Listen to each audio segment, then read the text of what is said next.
Joining us from Perth is Ian Prentice from Technology Metals Australia.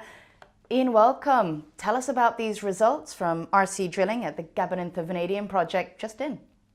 Yeah, hi, thanks Danielle. The first batch of results from our Stage 1 Enhancement Drilling Program following our pre-feasibility study, so about 3,700 metres of RC drilling, really focused on the central pit area, and what it's delivered for us is what we'd hoped and I guess what we'd expected, that we're getting good extension of mineralisation at depth, really consistent grade and width, and also along strike to the south. So when we look at the current indicated resource in that part of the deposit, we've now got some significant extensions to that from this drilling, and that will all flow through to the new resource estimate in January. And you also did 3,000 metres of diamond drilling. Are there any early indications with that? When can we expect results? Yeah, so that was the other part of that program. So we had a full program of 6,700 metres, so 3,000 metres of diamond. A lot of that was focused up on the North Pit area, which is the area that we intend to be mining first. So that was really aimed at getting a really good understanding of that zone. We're seeing, as we've reported to the market previously, the geology is very consistent. We're seeing the mineralisation in the core.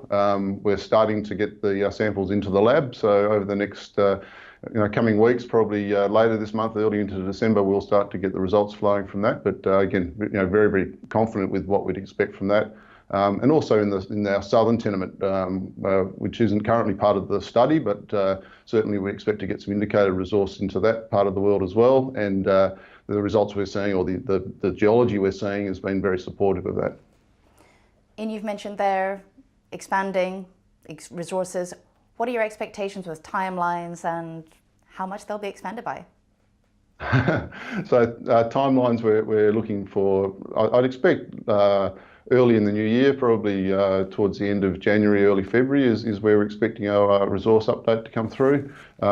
Really hard to give an indication of what we're expecting to see out of that, other than we will be expanding our indicated resource. This drilling has definitely confirmed that continuation of that indicated resource zone, and it's also enabled us to deepen the overall resource, so that the inferred resource component will grow as well, so we'll get a larger global resource.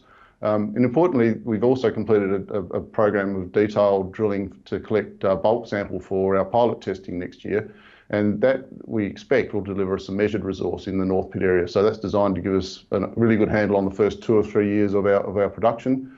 So we'll get a resource statement out, which will have the first lot of measured resource, a larger indicated resource, and within that a larger overall global resource.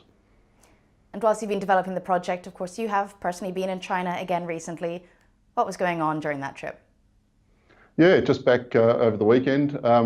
Another really good trip. As we know, the new rebar standards came into force on the 1st of November. So it was a really well-timed trip, visiting the groups that we'd sent sample to back in September, just following up with those groups. They've all done their assessment and their analysis of the sample that we sent, and fortunately we're very, very pleased that those results have come in line with what we'd got ourselves. So they're all very happy with the quality of the material that we're producing, and really good building of those relationships. Ian Prentice, thank you. Thank you, Danielle.